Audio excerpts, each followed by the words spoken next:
Hello all you out there in YouTube land, this is Trans810 with another action figure review. And this time I'm going back to DC Direct because I had just gotten this into the mail today actually. I've been wanting this set for a very long time. Ever since it was first released way back in the year 2003. The very first action figure with a certain dynamic duo ever released by DC Direct. Here it is.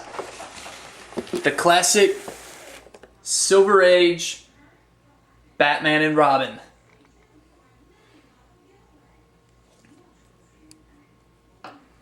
Now I tell you one thing, the box itself is very reminiscent of a comic book cover of the 1960s, which is something very enjoyable. It even has the DC Direct logo at the very top left-hand corner, in font very similar to a 60s Silver Age stylings.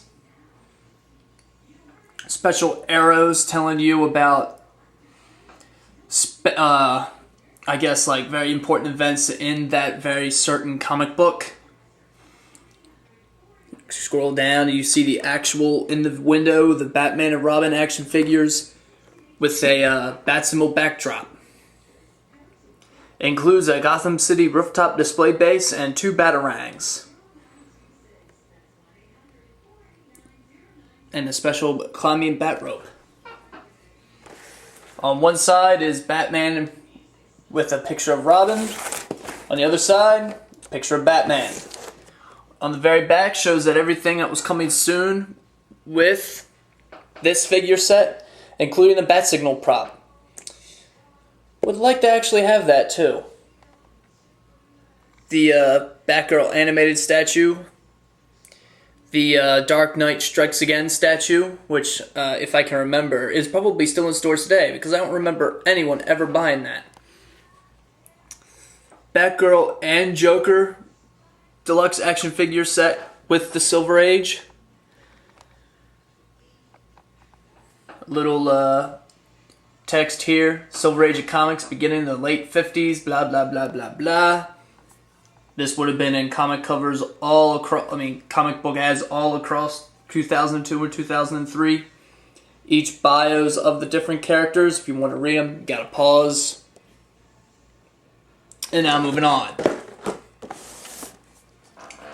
This set I bought for, close to $50 since it was $40 retail. We'll see if I overpaid or if I, had a bargain. We'll find out once we open up this bad boy.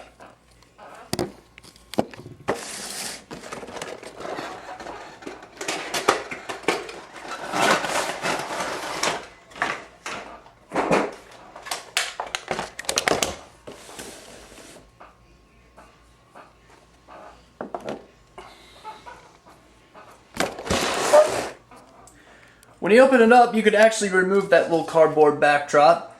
And if you really wanted to, I guess you could display it with your figures. All personal preference, of course.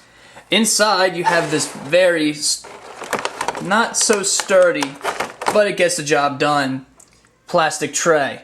Your figures are all secured in with twist ties, which I've loosened to make this review that much more hasty.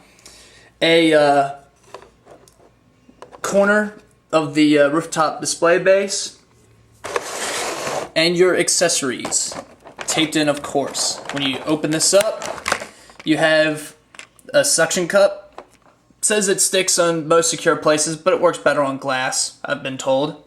The climbing rope with just 1 batarang. It would have been neat if you had 2 batarangs so that you can replicate the climbing action of Batman and Robin from the 60s television series. But hey, what are you gonna do? 2 batarangs.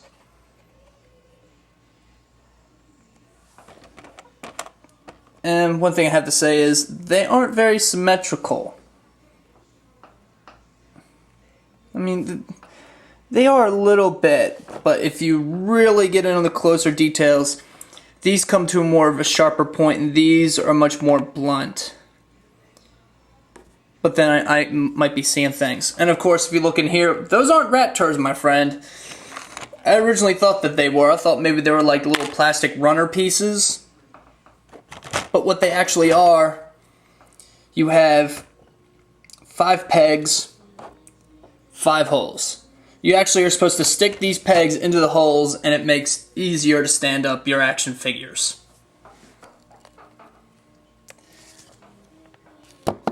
This is like my first attempt at an unboxing video. You must be patient.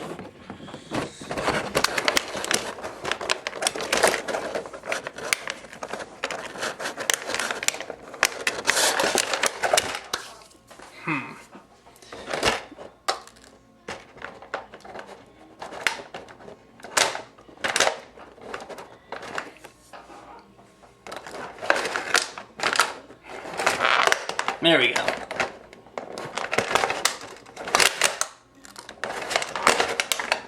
One thing I have been told by various media sites about this action figure set is these are more collector action figures, so the paint will easily rub off if you're not too careful. And I'm guessing it's mainly with the bat signal of Batman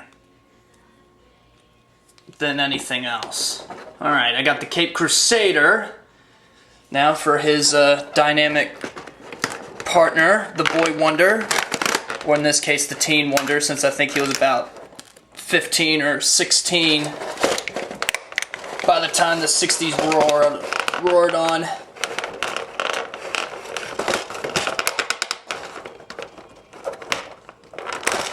Gosh, getting these freaking things out it's just a pain.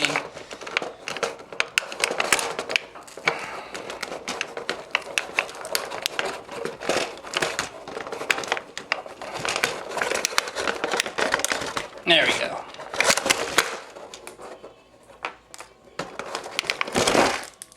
And now Robin is free. Huh, he has a little thing attached to his cape. Alright, Robin is free.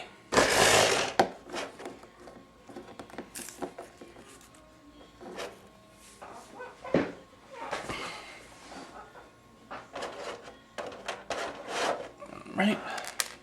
Get our little batarangs and our little rat turds slash pegs out. Don't want to lose these because these are actually what keeps Batman and Robin on the base.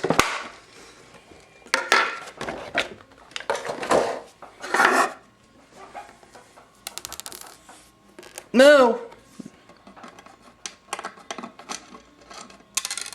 They don't want to seem to go in very easily either. There we go.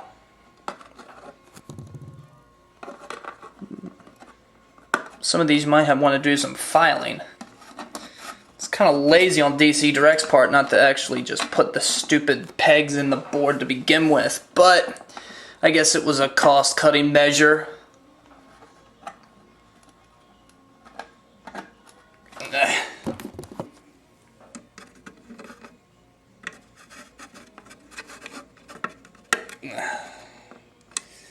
And there we go. The base is all pegged up. Looking at the base, it looks like it's got your simple tar-covered rooftop with the brick and concrete rooftop edge. Very nice bat cat type gargoyle. Very, very nice. I actually like the sculpting of this. The bricks, oh, with the little clay. I'm not really a brick man's. My father's more like that, but this little filling inside, each of them are very much painted. And to keep it from being boring, each of the bricks go from a different burgundy to a more brown color. Especially love the texture. And with this base, look at that texture. It looks like real rock. This is like old world's craftsmanship DC Direct stuff. Old world's mean craftsmanship. Ha ha ha ha. Alright, so we could put Robin on one.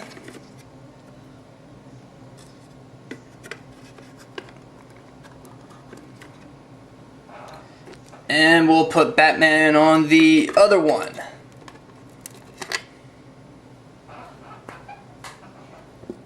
Now notice how they're not in there very securely.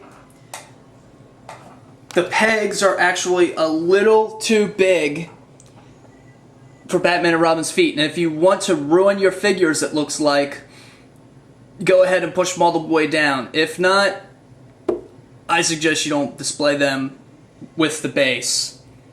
With the pegs. And like I said, they each have a little batarang.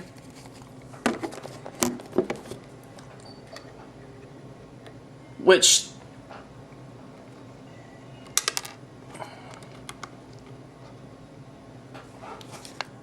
their hands aren't really sculpted into, as you can see. They're barely hanging on in there.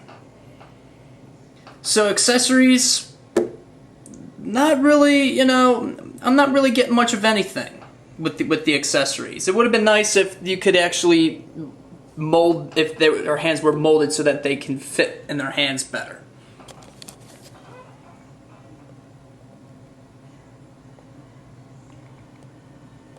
But it does make like an interesting display, though. It looks like with Batman's head and Robin's head, it almost looks like they're watching crime over the city. They're watching over the city. The guardians of Gotham City.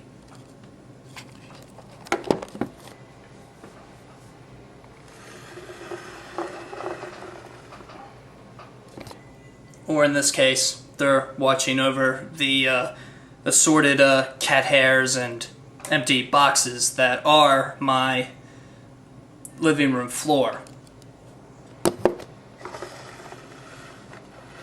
But it does look pretty nice. It does look like they're actually looking over something.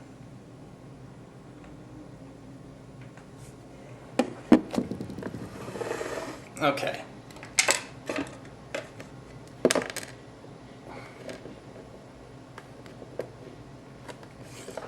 Now that is done and over with, let's look at the actual figures themselves, because that's mainly what I got this set for anyway, because they have yet to reissue these figures individually carded.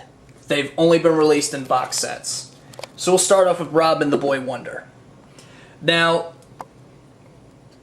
back in the 1960s, Batman comics weren't selling as well, especially since Marvel was taking over with its Avengers, Fantastic Four, Captain America, Iron Man, Hulk, Thor, you know, all those assorted characters, and of course, the Amazing Spider-Man.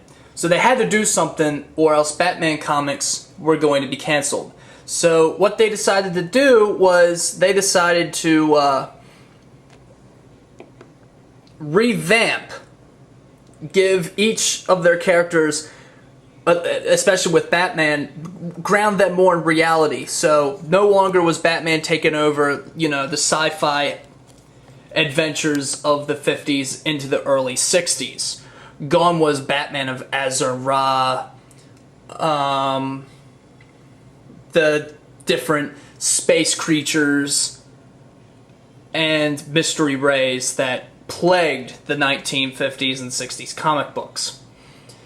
What they did was, especially with Carmine Infintino, who is responsible for what they call the new look Batman, is they gave him a more dynamic sculpt, or in this case, he was drawn more dynamic, more realistic. The costumes were giving some slack in some areas, like on his shorts and his cowl, than was never done previously. Robin had a lot of slack in his shirt and his sleeves. That was never done before. His cape flowed a little bit more naturally over the shoulders. Everything was done with a more realistic tone. And these action figures really look like they just leapt off the pages of the mid-1960s comic books. From 1964 to 1967, 68. And of course, the biggest thing that basically changed Batman was they added a yellow oval, encompassing the Black Bat. which on mine, it doesn't look very centered, but I've been told that a lot of the DC Direct Batman figures were released this way. So I'm just going to have to deal with it. So I love the sculpt on these figures. They are very, very realistic in the detail from those 1960s comic books. They even got like the little head, the black over the face to show off his facial features, especially with the nose and the eyebrows. Like Adam West's Batman cowl. A lot of people didn't like it just because they just assumed that that was just shadowing in the comics, but it really just translates well into this action figure. This, on the other hand, probably doesn't, but their overall approach was to try to give fans of the 60s Batman figures a chance to really give them the impression that these figures just leapt off the page. Of course, they've got a very soft PVC, maybe even rubber cape. And it does look like it's, you know, it's removable, it's not glued on, but you'd have to take off his head in order to remove it. And I'm not going to do so because I'm not going to ruin my figure. Same thing with Robin. It's just loosely on there. Batman's is long, it's about just a little lower than the knees, and Robin is just above the calf.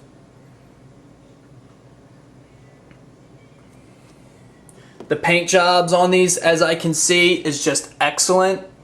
Also, another one I want to get the ruffles on his boy shorts. But the paint job is excellent. There's little to no transfer or color splotches anywhere. The paint was done extraordinarily well, especially in areas where the shirt sleeve goes to his bare forearms and where the gloves meet up with the bare forearms. The mask and the eyes, everything is done. Even the little flesh tone for his lips, everything's done really nice. I especially love the blue highlights in Robin's hair. I don't know if you can see it because of my camera. Let's try to get a better angle. You probably can see it, you probably cannot, and if so, I apologize. I mean, if not, I apologize. His boots, once again, painted. Batman just looks excellent. The cape for the plastic matches the paint very, very well. There's maybe... No, I think it's a perfect match. The scallops are painted very nicely. A lot of Hasbro Batman figures, you hardly get any painted scallops, or if they were painted right because of the cheap paints used. The boots, the gray. Oh yeah, the belt's also plastic. The dynamic posing of the chest. I mean, all these you would normally see paint loss just because of the pointed, just because of the points, and paint doesn't usually adhere to the points very well. It usually runs off, so you can tell that they really used a very strong paint. Very nice quality. Especially love how that cape goes. All in all, very, very nice paint job, especially on the face. They could have messed up really bad on the face. Some figures they probably did, but on mine it's perfect. Near perfect. Once again, he's got the little rosy hue for his lips. He's even got a little dimpled chin. Batman doesn't have a dimpled chin, but apparently in the 60s he did. Probably because he was going around masquerading as Superman all the time.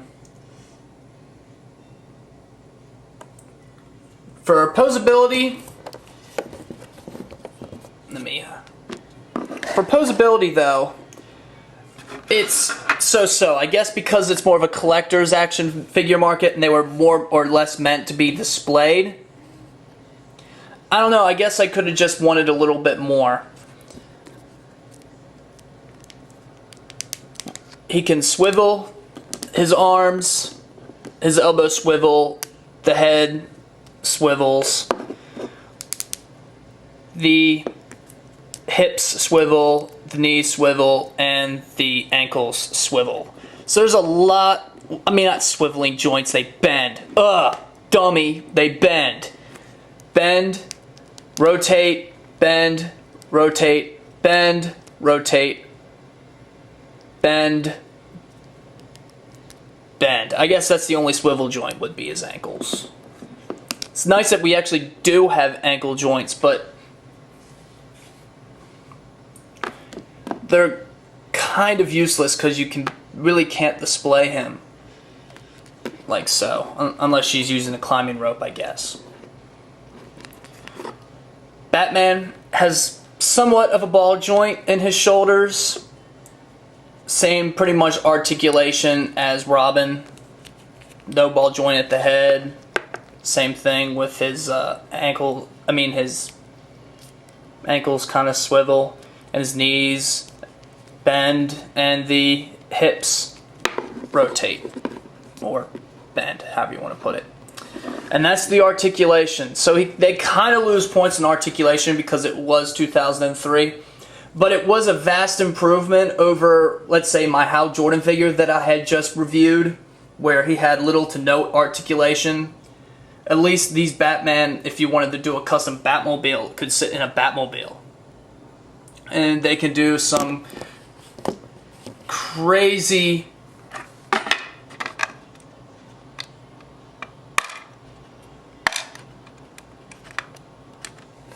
some crazy poses, like on a rooftop setting. Like, no, he really can't. I mean, he can't really crouch right because the only goes but so far, which means even if he was on the base, hold on.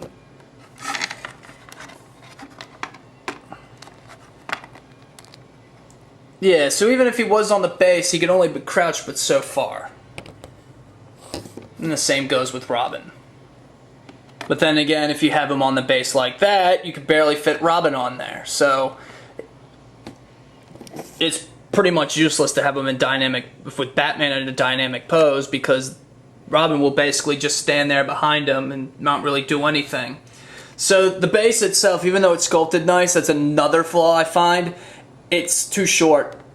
Now, I know they were going to release more bases so you can connect them in a larger rooftop sequence. I mean, a scene, but it really just doesn't fit. I have to admit, though, I kind of do like it with the Batman backdrop. Maybe I have to keep the backdrop, because that does look pretty cool. Even if Robin's just standing around like, duh. And now for the moment you've all been waiting for, the bat rope. Okay, so what am I going to use? I'll probably use this desk. And we'll use Batman. Nope, desk doesn't want to fit. Maybe if I lick it.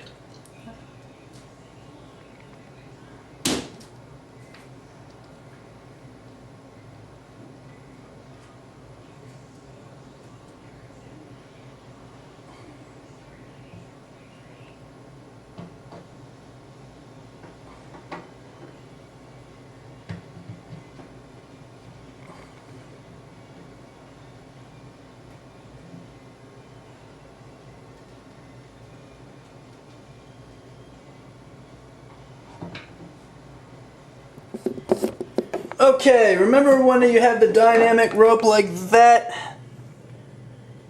Well, on the figure it doesn't really work like that. Sold, by the way. Thank you all. Toy sale was a great success. And of course the suction cup doesn't work unless it's on glass. But I'm running out of time, so I really don't want to go too further on this. It's supposed to be kind of like an unboxing / review.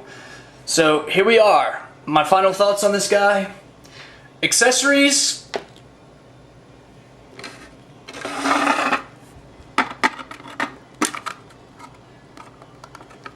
Wait a minute. Batman goes on the right.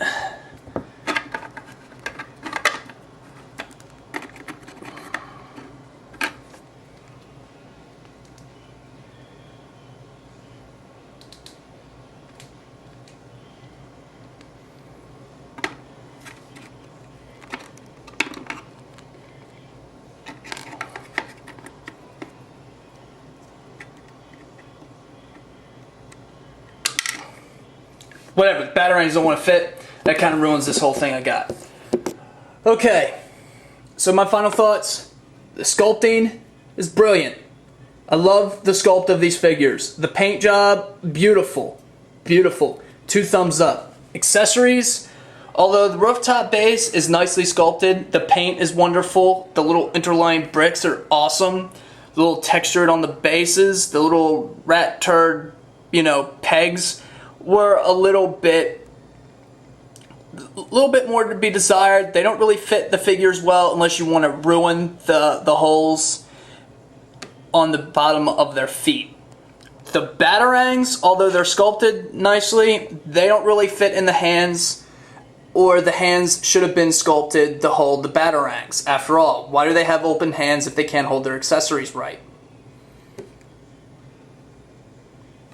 The climbing bat rope, although I'm sure it's nice that we actually have something that can mimic the Silver Age, it would have been awesome. The rope is long enough. They should have had at least halfway have, a hole for second batarang for Robin.